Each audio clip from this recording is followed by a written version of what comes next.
Hey,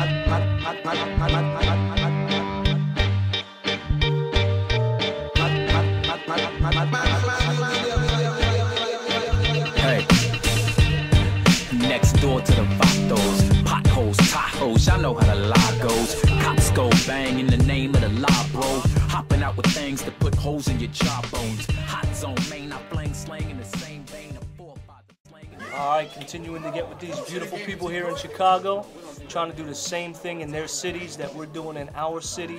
Not necessarily through boxing, but with a heart that wants to see these parts of the cities be changed because of the gospel. This gospel that we constantly teach you, right?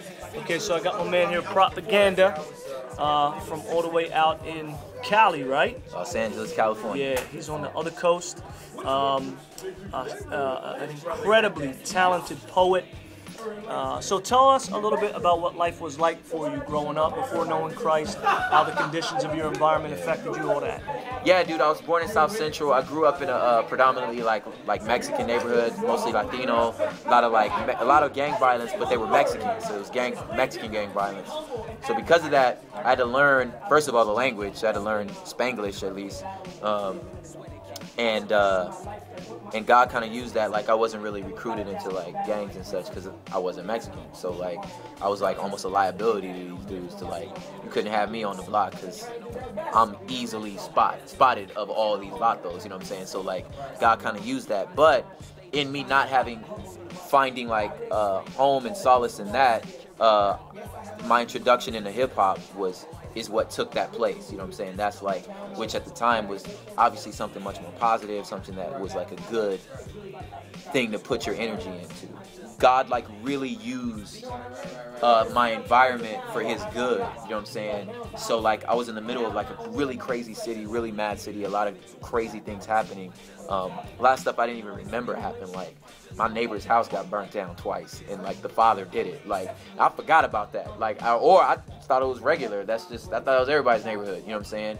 On the other side, you know, they never turned on the electricity. I thought that was strange, but that was because it was a crack house. I never put two and two together, you know what I'm saying? So I was in that environment, but like I was able to kind of see pretty young that like, okay, I'm different, you know what I'm saying? God has something different for me, and I think me sticking out as a sore thumb, being the only black in this Mexican neighborhood, and then when I was in high school, being the MC among all these Muslims and all these Rastas, gave me like this really just this like, I was taught real young, it's like, well, manhood is being able to like, you know, you stand alone. It's like, I don't care what everybody else is doing. You got the guts, you got like the backbone, or like with the Mexicans, like the ganas, you got the ganas to like, and not be afraid, like, hey homie, I don't care how many people chase you home. I don't care what this set is doing. If you make a decision, stick by it. You know what I'm saying? Again, the older men at my church, the older men in my neighborhood, just these old school traditional Mexican men that are like, we work hard, we take care of our family. That's what we do. You know what I'm saying? You be a man and decide what you gonna do. Don't let nobody tell you who you are. Don't let nobody tell you what to do. You know what I'm saying? So that for me was ultimately making a beeline to the cross. You know what I'm saying? And just so when the idea of being like, okay, we're not of this world, you know what I'm saying? They gonna hate you because they hated me. Those things where I was like, got you, I'm in, I got it, I'm down. You know what I'm saying? I'm not afraid of their faces. You know what I'm saying? So for me, I'm rail thin. I'm not a fighter. You know what I'm saying? I mean, I was not a boxer. I lost enough. I lost enough fights. You know what I'm saying? I had another thing. I felt like you can't beat what you can't catch. So if I'm faster than you, you know what I'm saying? Or I learned how to fight really because I can't take a punch. So I figure if I can barrage you with enough of them and make sure you don't hit me, then maybe I'll be okay. Because I know if you get one clean one in, I'm done. You know what I'm saying? So I had a different way of thinking about boxing and fighting and stuff. But it still gave me like a backbone to be able to be like, I'm gonna live for this gospel. It's not a game. Tell them a little bit about some of the effect you've been able to have as your poetry increased, your sense of I stand out not only because I'm of a different kind in a neighborhood predominantly this, yeah, but in my talent and in my message, yeah, you come to a point where you're learning early, I gotta be about God's business. Yeah. What's been some of the effect? I was a believer pretty young. So my introduction to hip hop, the reason I didn't do Christian music is because it didn't exist. There was no such thing as Christian rap or Christian poetry when I was doing hip hop and poetry when I started.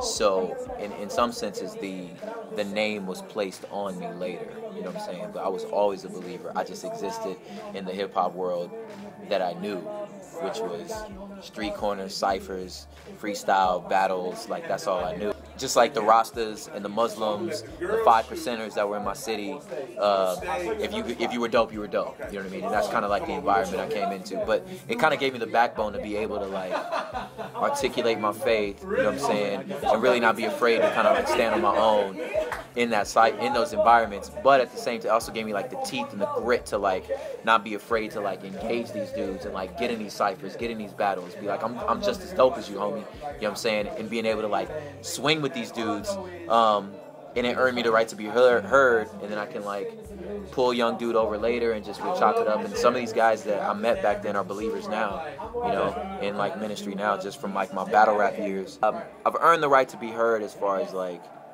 the talent and the presentation. So once I felt like, or it seems in my life, once I've earned that, once they go, okay, this dude's dope, you know. Poetry is one of those genres where it's like you're expected to have something to say, like you should have something with substance. So being able to articulate my faith at a higher level, being able to like really engage people and have an intelligent conversation with people has ultimately, I think, been what God has used to bring in a lot of fruit with people. And yeah, no, I've seen lives change. I've seen God like really encourage people. It's been a great time. Amen. Yeah. Amen. What word of encouragement would you give to these young dudes? I mean, Man. You know, like I said, we're in the middle of the block. Yeah. 50 feet to the corner is one of the worst drug corners in the country. They walk through all that to come to the gym. They'll see heroin addicts laid out with their head rested on our building as they come in the doors. Yeah. What would you say? Man, just have that courage to make a decision. Know that like your neighborhood doesn't make you. You are not your hood. You know what I'm saying?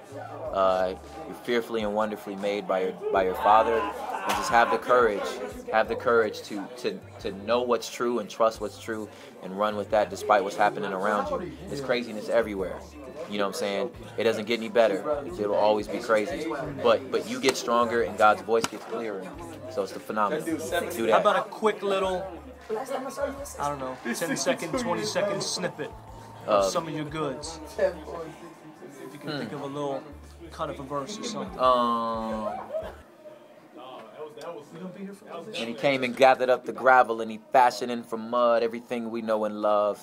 A cold lump of coal got sold from Yah's nostrils. We are blood-bought mudbloods, walking terracotta, El Shaddai faces, heavenly animated, move when he do in the same vein as claymation. And he placed my converse on the concrete, to converse concrete evidence, possibilities endless. You got it, baby. And that's the propaganda. Yeah, baby. Man, I love you, man. Bless you, man. Love you too. And if I ever lose sight, come and get me. You gotta dig. I'm not the artist, I'm the canvas.